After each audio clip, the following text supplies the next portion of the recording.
বউয়ের কাজগুলো করতে অনেক বেশি ভালো লাগে। এটা প্রত্যেকটা বউয়েরই ভালো লাগে আমি জানি।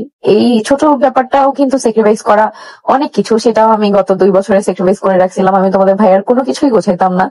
যাই হোক, পুরোনো কথায় যাব না, তবে মনে পড়ে অনেক কিছুই।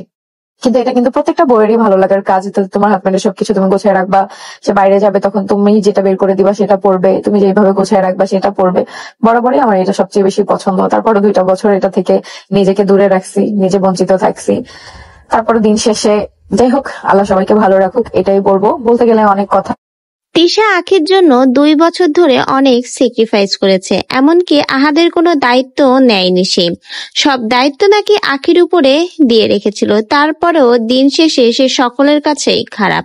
কখনো সে আখির কাছে ভালো হয়ে ওঠেনি। সব দায়িত্ব আখির ঘাড়ে দিলেও সে দিন শেষে সবাই তাকে খারাপ হিসেবে দোষী করে।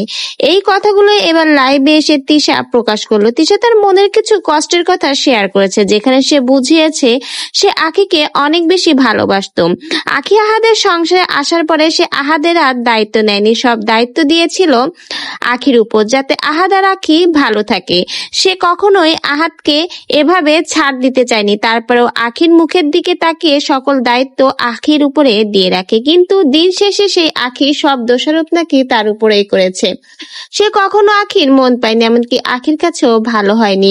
তিশা আরও বলে, প্রত্যেক স্ত্রীর কাছে এটা খুবই কষ্টের একটা বিষয়, তার স্বামীর ভাগ দেওয়া। তারপরেও সে আখির মুখের দিকে তাকিয়ে আখির খুশির জন্য তার স্বামীর ভাগ সে আখিকে দিয়েছে। এমনকি আখি আসার পরে তিশা কিন্তু কোনো কাজ করতো না, আহাদের সকল কাজের দায়িত্ব দিয়েছিল আখির উপর, যেন আখি আর আহাদ দুজনে ভালো থাকে, ভালোভাবে সংসার করতে পারে। সে তাদের দুজনের ভিতরে কোনোদিন সমস্যা করেনি, সরেছিল। তারও ইচ্ছা করতো আহাদের সকল দায়িত্ব নেয়ার, আহাদের সকল কাজগুলো সে নিজে হাতে করার। কিন্তু আখির মুখের দিকে তাকিয়ে সবকিছুই সে স্যাক্রিফাইস করেছে। সে এই 2 বছর অনেক কিছুই আখির জন্য স্যাক্রিফাইস করেছে, কিন্তু কখনো আখির মন পায়নি। দিন শেষে সে সকলের কাছেই খারাপ হয়ে গেল।